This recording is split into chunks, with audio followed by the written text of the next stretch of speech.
Hello there. Um, well, got some pretty bad news. Just found out about an hour and a half ago. A phone call with a friend of mine, Ruth Bader Ginsburg, the Associate Justice of the U.S. Supreme Court, passed away. I say this with a heavy heart because, on a human-to-human level, someone dies, but I also, in a way, regret it because she was probably one of the better. There's no probably. She today, 2020, she was the best court justice on the court today as we speak.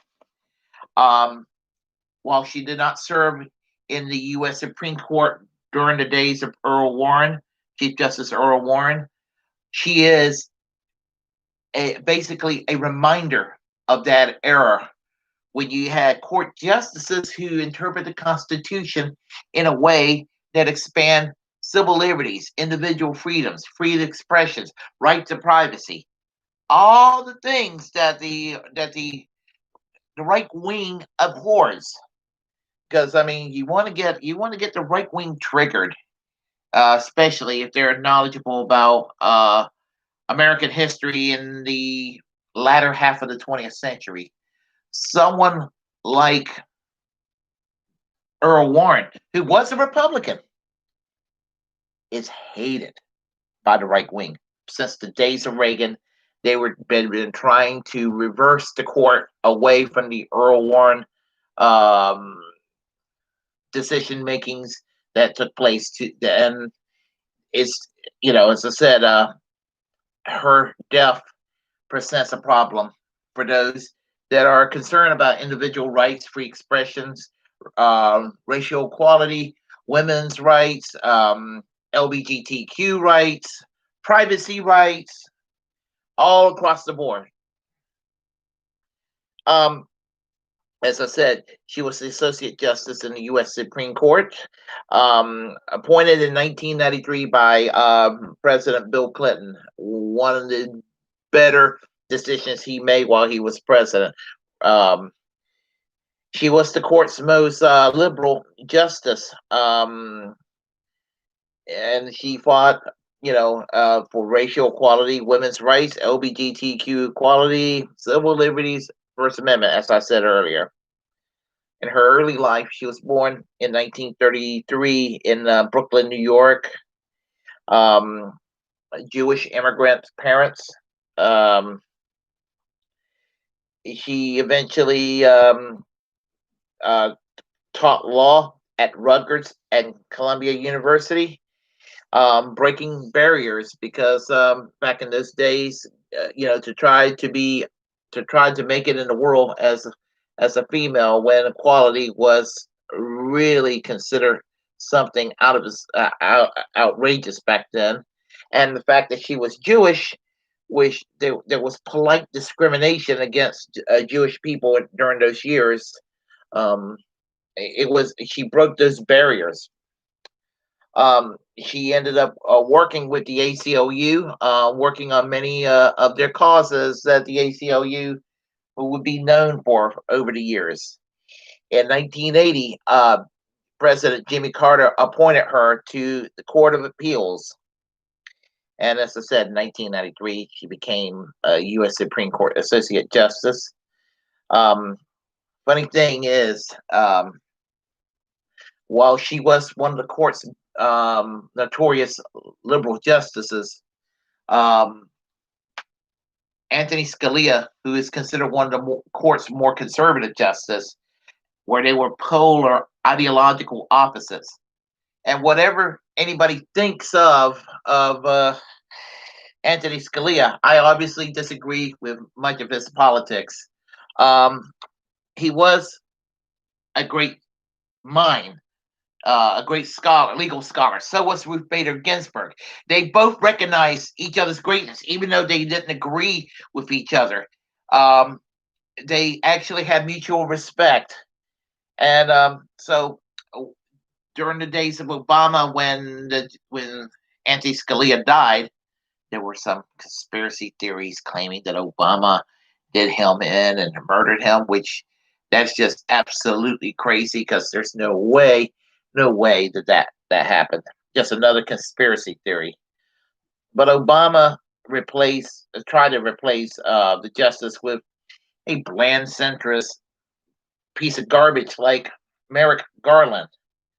Well, Mitch McConnell, the Senate Majority Leader, decides to play politics and wanted to do everything he could to obstruct the process, obstruct it to make sure to wait until there is a Republican president elected in November, which is what happened. Which is what happened. But the thing about it, if I'm going to get political for a second, every time a Republican president appoint a justice to the court, and whenever the Democrats do what looks like a fight, which is really not, because I don't think they obstruct enough, they get called divisive or what have you. But I mean, why should the opposition have to sit there and allow a Republican president to put an authoritarian into the court? But that's what happens. And I mean, yeah, you can see right now with Brett Kavanaugh, the son of a bitch that needs to be removed from the courts. I mean, our courts are moving away from the whole concept of individual rights and individual freedom. They occasionally get it correct, but overall, they're not particularly friendly towards civil liberties these days. But this is all the more reason that and she held out as long as she could. The poor woman held out as long as she could because she knows that our democracy is hanging on a balance. And that is why we need to make sure, and here my advice to the Democrats and the opposition, what they call the resistance, my opposition to Senate Democrats is don't quiver if they accuse you of obstructing. You need to obstruct. This this this can't be. We can't allow Trump to put another court justice in there. That would be the third justice in the courts. I mean, and if he managed to put another justice in the court, it's going to probably be 30 or 40 years before this country ever see anything pertaining to civil liberties again. Our democracy is hanging by the balance, and and it's forcing me. It's forcing me to go and do something that I don't want to do, and that is to hold my nose and vote for Joe Biden in November. And I'm being and I'm it's very hard for me to even do this, but I'm going to do it in spite of how the Democratic Party is trying to attack the Green Party throughout the various states by taking them off the ballot, which is a kind of a juxtaposition because that's kind of an assault on the First Amendment in a way. But we have a sitting president that made it clear all the things he wants to do, which runs contrary to constitutional governance. But and I'm sorry to get political about this, but life is political a lot, and my heart is heavy for the passing away of Ruth Bader Ginsburg. I really admired her. I really admire her fortitude, her intellect, her commitment to civil liberties, and and we must fight the good fight to make sure that civil liberties remains intact for virtually all of us Americans, and that Donald Trump's got to go. The slogan was "Do it for Ruth Bader Ginsburg." Now it's just do it for our democracy, our representative democracy. If you like what you heard, press like and comment. If you're triggered, press comment. Comment anyway. Share this content from this channel if you like, and definitely definitely subscribe. Subscribe, subscribe, subscribe, subscribe. I can't emphasize that enough. Subscribe. And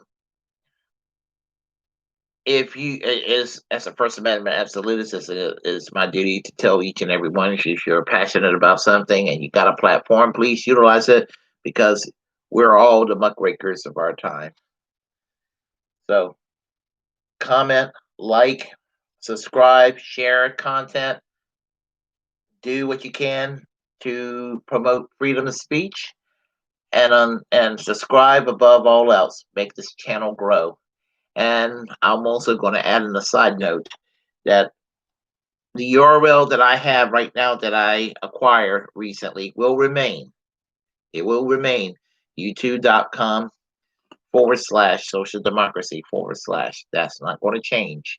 But there will be a name change fairly soon for this channel because of the algorithm concerns. I want this channel to grow, and I want people to know what this channel is all about. So you may see a name change. Don't be startled. And once that name change takes place, that is how I'm going to be known on YouTube. I was Bernie Bro. Now I'm Social Democracy, and there will be a name change, but the URL will remain the same. So I ranted long enough. Until next time, peace. And Bernie Sanders for president in the year 2024. Good day.